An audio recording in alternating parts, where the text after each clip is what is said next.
Om Shanti.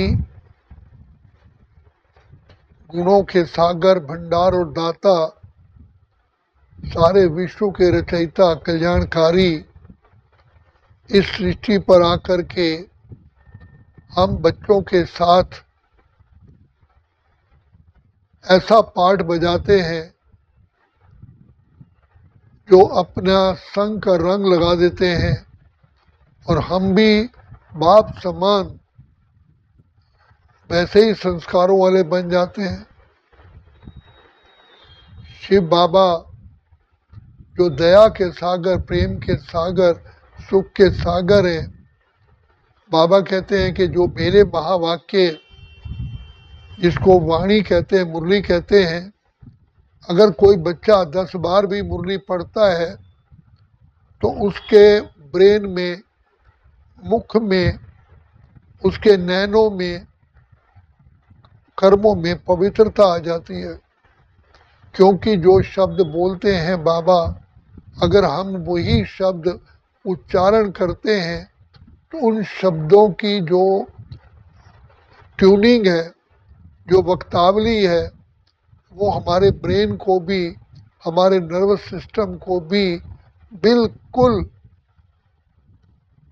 Accurate, perfect बना देती है। तो इसलिए कहा कि जैसे राजा अकबर के समय पर तो वहाँ पर उनके गीत गाने वाले होते थे और ऐसे ही शब्द बोलते थे, बरसात भी हो जाती थी। हर प्रकार की वहाँ पर एक ताल में विद्या थी। तो बाबा भी ऐसे ही शब्द उच्चारण करते हैं जिसके सुनने मात्र से हमारे ब्रेन तक, कानों तक पवित्रता आती है। इसलिए तो शास्त्रों में बताया कि वहाँ सत्संग हो रहा था, कौवा भी बैठ के बदल गया, कौवा भी वहाँ बैठा था, उसमें भी परिवर्तन आ गया। तो शिव बाबा इतने हमें शब्द जो बोलते हैं, इसका शब्दों का भी, उनके वॉइस का भी हमारे ऊपर बहुत इफेक्ट होता है।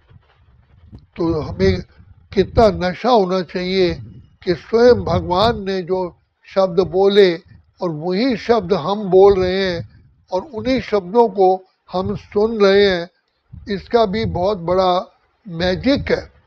माना उसका बहुत बड़ा बल मिलता है, उसकी बहुत बड़ी एनर्जी है।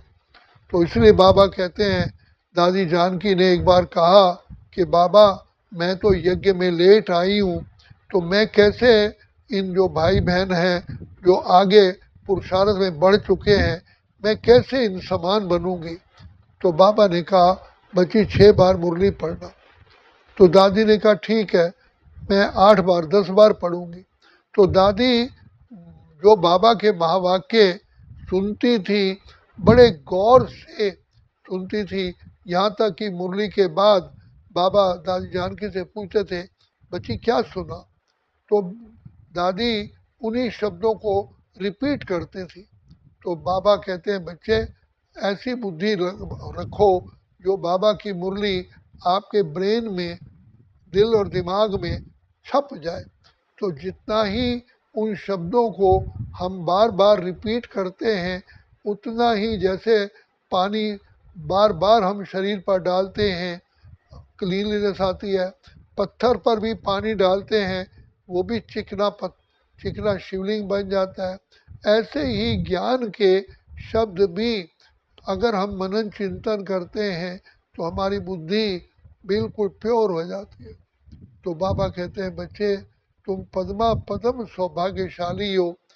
देखो भगवान तो मैं तुम्हारे सामने प्रत्यक्ष होकर के महावाक्य उच्चारण कर रहे हैं।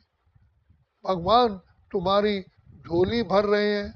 तो झोली केवल इस स्थूल धन की नहीं होती है, लेकिन झोली ज्ञान की है, सुख की है, शांति की है, आनंद की है, प्रेम की है, खुशी की है, पवित्रता की है, शक्तियों की है।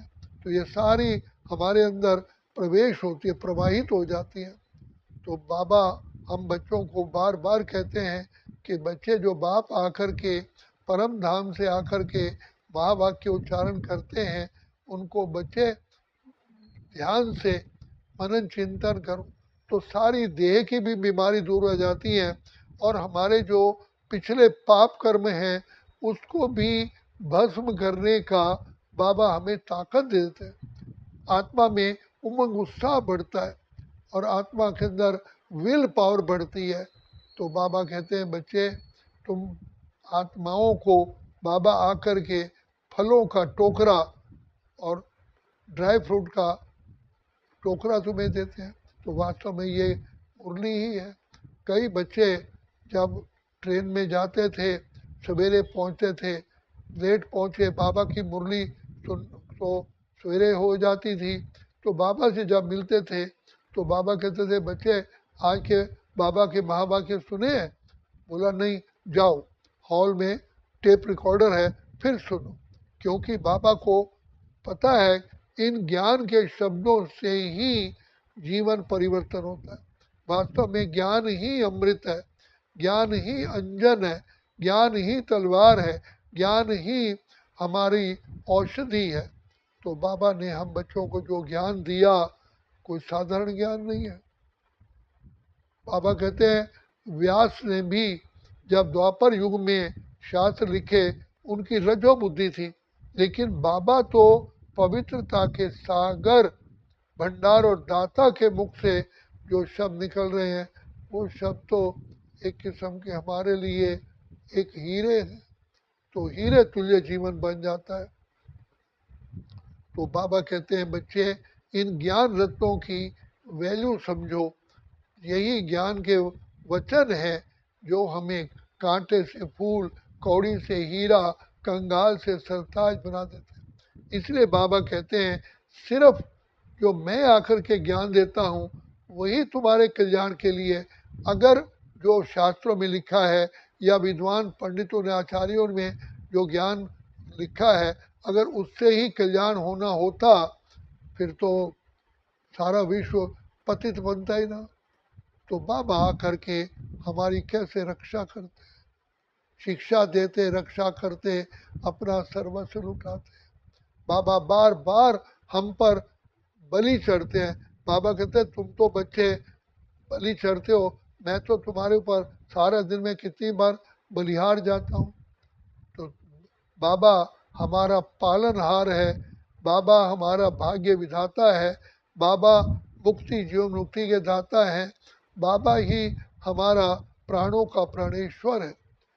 तो बाबा कहते हैं बच्चे तुम आत्मा रूपी बैटरी बिल्कुल ही ज़ीरो होने वाली होती हो, उससे पहले ही बाबा आकर के उसको चार्जिंग करते हैं, अपने संग का रंग लगाते हैं, बच्चों को मीठे मीठे मीठे मीठे वचन बोलते हैं, यज्ञ का स्नेह और तपस्या किया हुआ द्वारा बना हुआ भोजन खिलाते हैं। तो बाबा हर प्रकार की हमें देखभाल करके, जैसे कि नर्सिंग होम में पेशेंट का पूरा ध्यान रखा जाता है, तो बाबा भी हम बच्चों को हर सेकंड हमारी देखभाल करते हैं, हमारा कल्याण के लिए ऐसे ऐसे वचन बोलते हैं और संग भी देते हैं। कई बार मैंने देखा जब मैं साकार में बाबा थे तो हम बाहर होते थे, बाबा के कमरे के बाहर होते थे, तो बाबा अचानक ही हमारे सामने प्रकट हो जाते थे और हमें दृष्टि देते थे। बाबा मौन की भाषा में हमें वो ऐसे लगता था कि जैसे कि सर्दियों में एक अंगीठी के सामने खड़े होते हैं तो कितना अच्छा लगता है, ऐसे ही बाबा के सामने हमें ऐसे श्रेष्ठ वाइब्रेशन मिलते थे। ऐसे होता था हम बाबा से जुदा हो ही ना। बाबा के सामने अब कहा ना आप यूं ही दृष्टि देते रहो बाबा कि मैं शांति के प्रेम के सागर में चली जाऊं। तो ये बाबा के हमको कितना संग मिला। जैसे सूर्य उदय होता है तो सारा सृष्टि का अंधकार दूर हो जाता है, इसी प्रकार शिव बाबा ब्रह्मा तन में प्रवेश करके हम बच्चों को इतनी शक्तियाँ, इतने वरदान से झोली भर देते थे, दिल लगता था हम बाबा के साथ ही रहे। बाबा को हम कहते थे कि बाबा जब आप जानते हो सारी सृष्टि नरक है, दुखधाम है, कांटों का जंगल है, रावण राज्य है, फिर बाबा अपने आप से हमें अपने आप से जुदा करके क्यों भेज रहे हो? तो बाबा कहते थे बच्चे, सागर से बादल उठते हैं और जा कर के बरसते हैं। तुम बच्चे भी ज्ञान सागर, पतित पावन, गुणों के सागर, भंडार और दाता के पास आए हो। अब रिफ्रेश होकर के, भरपूर होकर के जाओ, अनेक आत्माओं को इस ज्ञान जल से और तपस्या के बल से सबको हरा भरा करो। तो बाबा तुमको सेवा के लिए भेज रहा है और कहते थे गो सुन एंड कम सुन, जल्दी जाओ फिर जल्दी लौट के आओ। ये बाबा जी के शब्द होते थे। तो बाबा हम बच्चों को जब मधुबन से विदाई भी देते थे तो अपने नैनों द्वारा भर भर करके हमें दृष्टि दे करके, शक्तियाँ दे करके भेजते थे। यहाँ तक कि बाबा लास्ट में आश्रम के बाहर बैक साइड में एक अभी भी बड़ का वृक्ष है, वहाँ तक कम से कम 150 मीटर दूर है, 150 मीटर दूर तक पैदल बाबा आते थे अपने बच्चों को सी ऑफ करने के लिए। तो बाबा कहते थे बच्चे देखो बाबा का इतना प्यार है, बाबा भी तुमसे जुदा नहीं होना चाहता। अब देखो इतना सारे विश्व का पिता जिस पर इतनी सारे सृष्टि को पावन करने की ड्यूटी है, वो हमारे साथ पैदल चल कर के उस वृक्ष तक खड़े होकर के फिर कहते अच्छा बच्चे जाओ। तो हमें रुमाल, जेब से रुमाल निकाल करके बाबा हमें विदाई देते थे।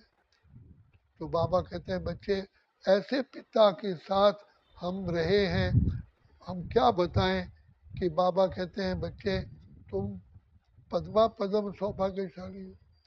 तो जो तुम्हारे ही भाग्य में पिता परमात्मा का संग भी है और वरदान भी है और शिक्षाएं भी हैं, प्यार भी है, दुआएं भी हैं। तो हम कितने पद्मा पद्म सौभाग्यशाली हैं। तो भगवान कैसे बूढ़े तन में प्रवेश करके हम बच्चों को, आत्माओं को फिर से जागृति दिलाते हैं, एक नई करंट पैदा कर देते हैं। तो बाबा के सामने जाते ही आत्मा में इतना बल भर जाता कि कहते बाबा जो आप कहो आपकी आज्ञा सिर माथे। हर चीज़ बाबा की शिक्षाएं बहुत इजी लगती थी। तो जबकि दूसरे वातावरण में जाते थे तो वही चीज़ें करने में मुश्किल होती, लेकिन बाबा कहते अच्छा मेरी याद में रहोगे ना तो बच्चे उन चीज़ों को आप सहज रीति कर पाओगे। और सचमुच ये वास्तविकता है।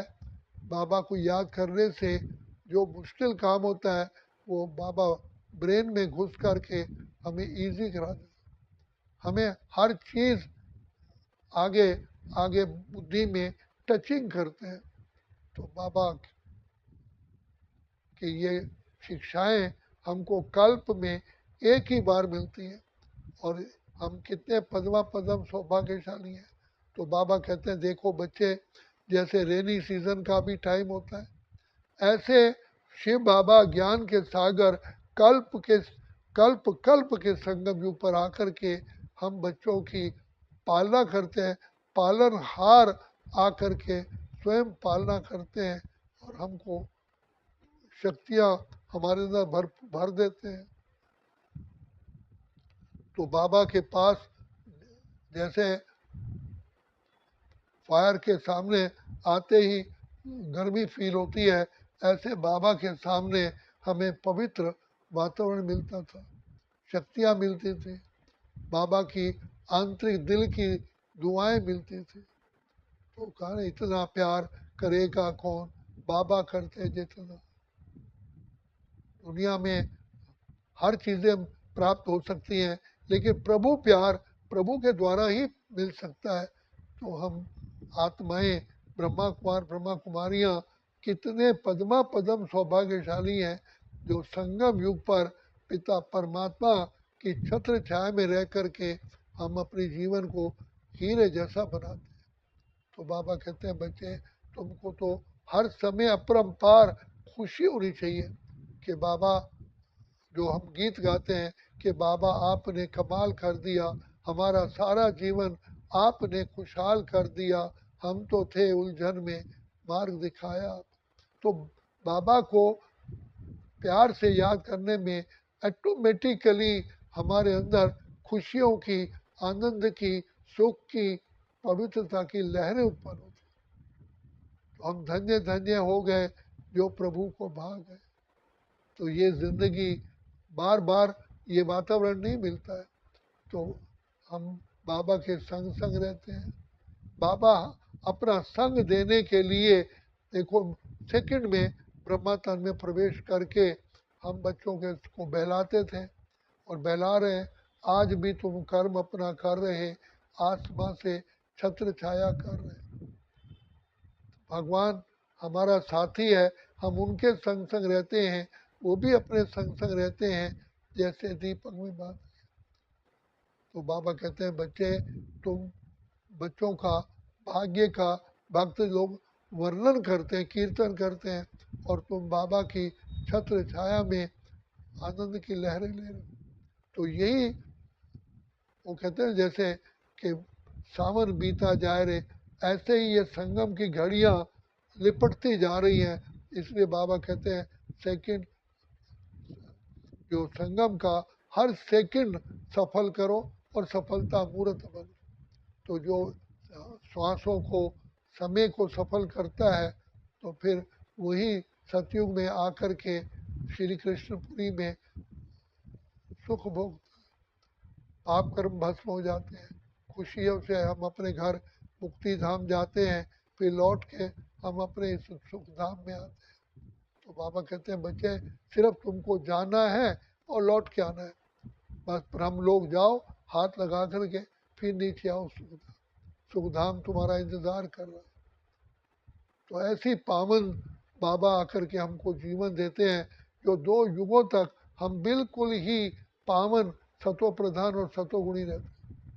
तो पाने का समय यही है, यही है, यही है। इसलिए बाबा कहते हैं बच्चे, तुम ले लो, जैसे बैंक का टाइम होता है खुलने का, तो ऐसे ये टाइम है पिता परमात्मा से वरदानों से झोली भरने का। अगर अभी नहीं करोगे फिर कभी भी नहीं कर सकते, अभी नहीं तो कभी नहीं। अच्छा, ओम शांति, ओम शांति, ओम शांति।